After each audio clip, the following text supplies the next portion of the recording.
Hey, Marcus. Hey, baby. And there's the Nico. And here's my books. Yep, I'm gonna try a chapter tag, I guess. And these are the books. There's 3 new nonfiction books that all came in from the holds list at the same time. And then these 2 are books that I had set aside to maybe read during Lent, and Lent is dwindling. There's only 3 more weeks, and I'll be going on vacation for one of those weeks. So I need to read them.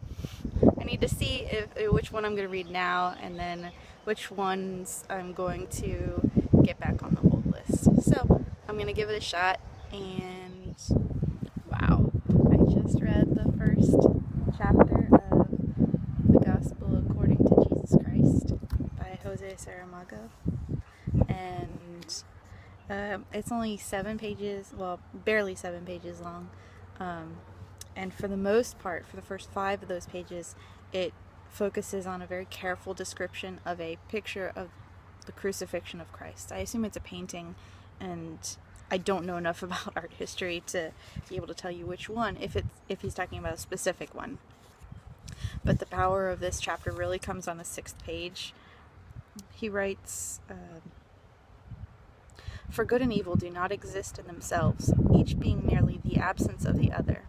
Shining above Jesus' head with 1,000 rays brighter than those of the sun and moon put together is a placard in Roman letters proclaiming him King of the Jews, surrounded by a wounding crown of thorns like that worn, without their even knowing and with no visible sign of blood, by all who are not allowed to be sovereigns of their own bodies."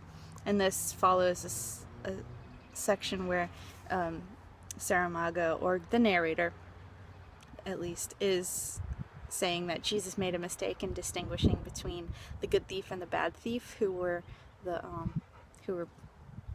one on either side of Jesus at the time of Jesus' crucifixion.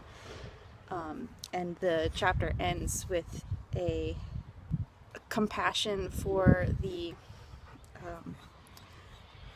much maligned, is the phrase, man who gave Jesus and the other thieves on their respective crosses water mixed with vinegar. But the truth is, Saramago writes, that he offered him vinegar and water because at that time it was one of the best ways of quenching thirst.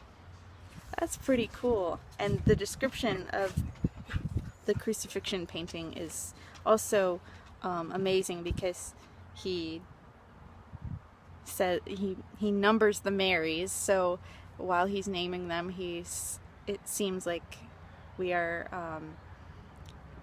disenfranchising them because they're all Marys, and then and he's particularly focused on figuring out which one is Mary Magdalene, and he does that same kind of enumeration of the thieves, the first thief and the second thief. This is exactly what I was hoping for from a Lenten read. Again, I don't know what that says about me, but yeah, I really liked it. So I just finished the first chapter of Judas by Amos. It's even shorter. I'm surprised, although I guess I'm more used to longer introductions. This was only 4 pages long, and we are introduced to Shmuel, who I presume is some kind of central character. And he's not really likable. He's kind of into himself, and not into anybody else. But I really liked this one sentence in particular, and it's in the it's in the 2nd paragraph. "In a corner of the room, a tasteful bunch of thorn twigs sprouted from a mortar shell casing." It's such an interesting image to think about at It's set in the end of 1959, the beginning of 1960. So it's the winter. It's in Jerusalem, and yeah, I'm intrigued. It's super short, so it's hard to tell how much I will like it, but I'll keep reading. Yeah.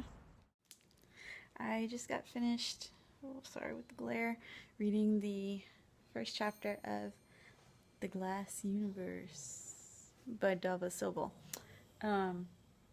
Like I was expecting, the first chapter is rather longer than in the two fiction books. It is about 20 pages long, and I did read the preface as well. It tells a little bit about the origins of the Harvard Observatory in the wake of Mrs. Draper's husband's death, and how she linked up with the director of the current Harvard Observatory to make it even better, and to pursue a better way of doing astronomy, or observing the stars. I'm interested to see how this might compare with Hidden Figures by Margot Lee Shetterly, because both books take as their premise a niche observation of women employed in a STEM field, doing work that by the conventions of the time they were assumed not to be able to do, and did it very well. But the two classes of women that we are introduced to in both of these two books are pretty different. There's different periods in time, as well as different social classes, and I'm just interested to see what happens with that aspect. And from a different perspective, I'm really intrigued about how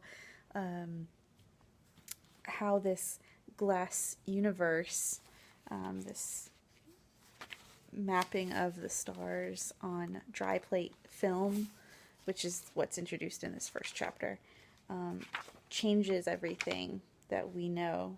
I'm trying to find the quote. There we go. On page 19 it says, one of their pictures yielded 462 stars in a region where only 55 had previously been documented. That is incredible. It's an incredible leap, and it's interesting how, as we make new observations, we can learn more about the world around us. I really liked it's a nonfiction book, so it's a little drier perhaps than the two fiction books I've already tried, but it's still good. So glad that I picked this up. It's probably the one I'll be keeping, but who knows? I have 2 more to go. This book is funny. I just finished reading the introductory chapter, which is called Hello, Slattern. But this book reminds me a lot of the gross history books or weird history books. You know, those the middle grades, collections of just really odd things. And I used to devour them when I was a kid. And this seems like it's going to be like that. And then I looked on the back, and the author writes rare history articles for popular outlets like Mental Floss, The Week, The Atlantic, and Jezebel. So even though it's not my the period of time that I prefer, I think it's going to be hilarious. I just finished the first chapter of The Other Slavery. It's formal introduction to an historical work, unlike Unmentionable and even The Glass Universe, just kind of dives right in. But the Other Slaveries introduction is about 10 pages or so of formally describing what the author is going to argue and why. And it is amazing. He is looking at the enslavement of Indians, so the native peoples of North America, and puts it up against, or nests it with African slavery, but argues that while there are similarities, there are also important differences. Foremost, that Africans had to come across the ocean, and so they were meticulously counted, and they've been taxed, and it was legal. So there's a lot that we can see in the historical record about African slavery, whereas Indian enslavement was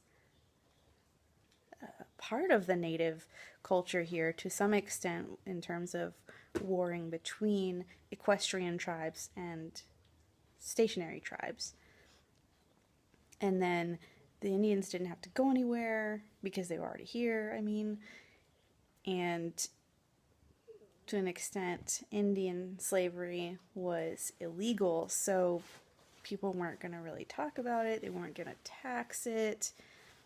So, and yet it was substantial. He argues in the introduction that there were 2.5 to 5 million enslaved Indians.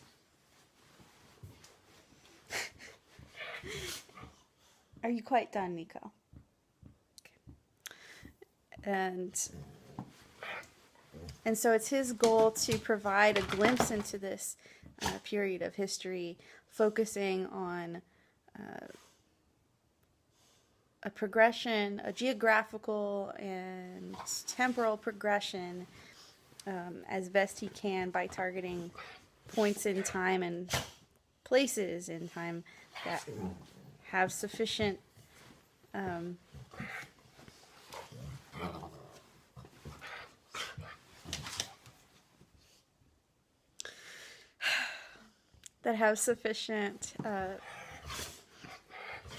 records to talk about it.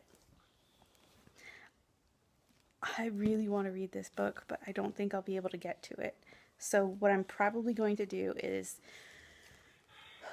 take it back to the library like a responsible person so that somebody else can get it, and hop back on the list. And I'll get it maybe sometime this summer. But it looks absolutely amazing, and I recommend it from the introduction alone. So that was my try a chapter tag with some crazy dog interlude. And let's see if you can see the other one. That is my baby. Hope you're having a great weekend. Bye.